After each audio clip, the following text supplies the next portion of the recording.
आपसे कोई गलती हुई है या दूसरे से कोई गलती हुई है। कई बार हम उस पास्ट को भूल नहीं पाते हैं।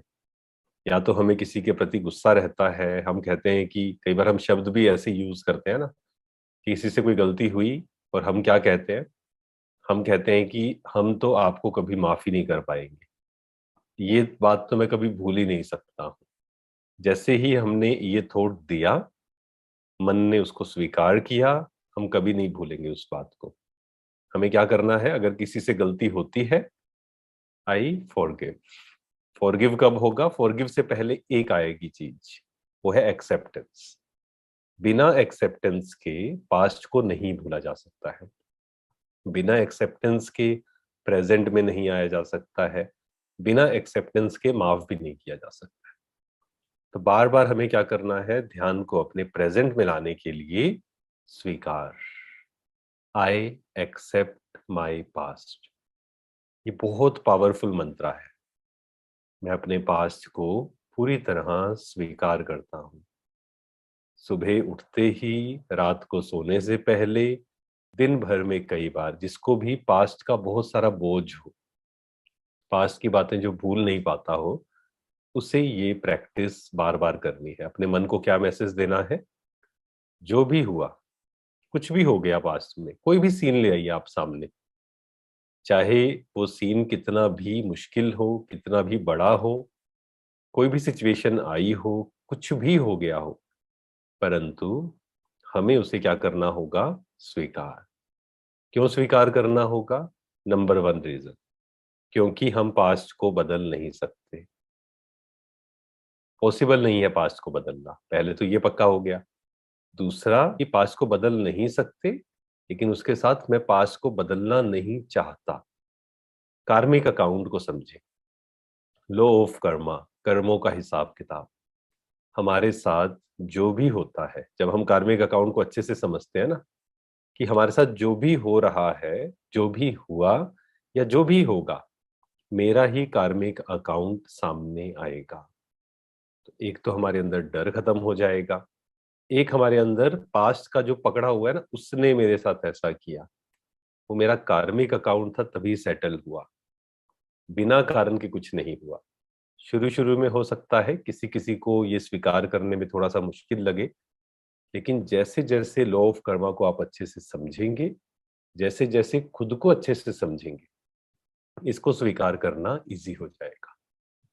तो प्रेजेंट में आने का तरीका क्या है? स्वीकार। सबको स्वीकार करना, ये बहुत मुश्किल है लोगों के लिए, कि हम सब अलग अलग हैं, वी ऑल आर डिफरेंट। ये अगर कोई बात समझ जाए तो उसकी 50% प्रॉब्लम्स खत्म है। क्योंकि हम बहुत बार क्या करते हैं, एक्सपेक्टेशंस करते हैं, क्रिएट करते हैं एक्सपेक्टेशंस। क्या? इसको ऐसा करना चाहिए, इसको ऐसा नहीं करना चाहिए, ये ऐसा क्यों करता है। यही तो है ना थॉट्स जो हमें परेशान कर रहे हैं, कि ये, मैं तो इतने प्यार से बात करता हूँ, ये प्यार से बात क्यों नहीं करता है। हम तो इतनी रिस्पेक्ट देते हैं, ये हमें रिस्पेक्ट क्यों नहीं देते हैं। जब उनको जरूरत थी हमने हेल्प की, जब मुझे जरूरत थी तब किसी ने हेल्प नहीं करी, मेरी कोई हेल्प नहीं करता है। तो ये क्या हुआ? एक्सपेक्टेशंस। यहाँ हमें खुद को रियलाइज कराना होगा, हम सब अलग अलग हैं। अगर मुझे अच्छा करना है किसी का, डोंट एक्सपेक्ट कि सामने वाला भी अच्छा करे। अगर आप ये एक्सपेक्ट करके अच्छा कर रहे हैं तो वो बिजनेस है, वो अच्छा कर्म नहीं है।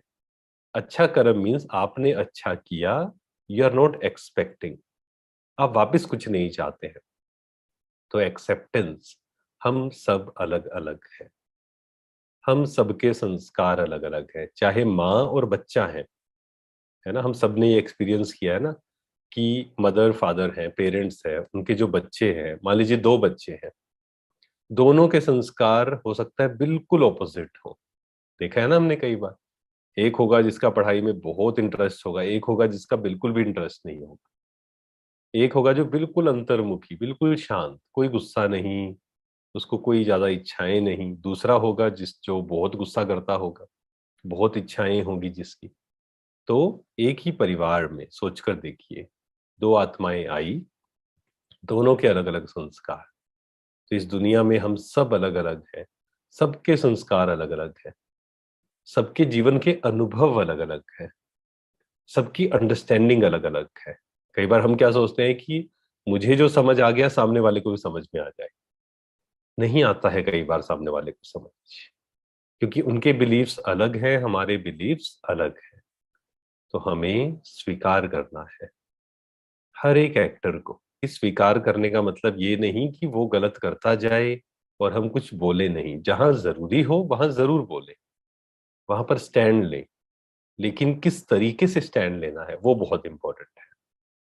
कि हमारी स्थिति हम मेंटेन करते हुए, शांत रहते हुए फिर हम स्टैंड लें।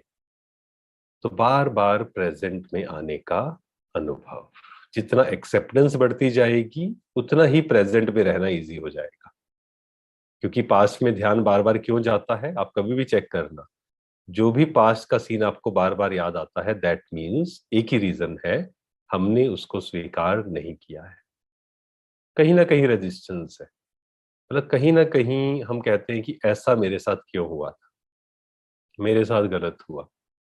अगर हम उसको स्वीकार कर ले, अब स्वीकार करना भी सिर्फ कहने से थोड़ी होगा, लेकिन जब हम लॉ ऑफ कर्मा को अच्छे से समझेंगे, दूसरों को एक्सेप्ट करेंगे, अपनी पावर्स को बढ़ाएंगे, तब हम स्वीकार कर पाएंगे, तब प्रेजेंट में रहना इजी हो जाएगा।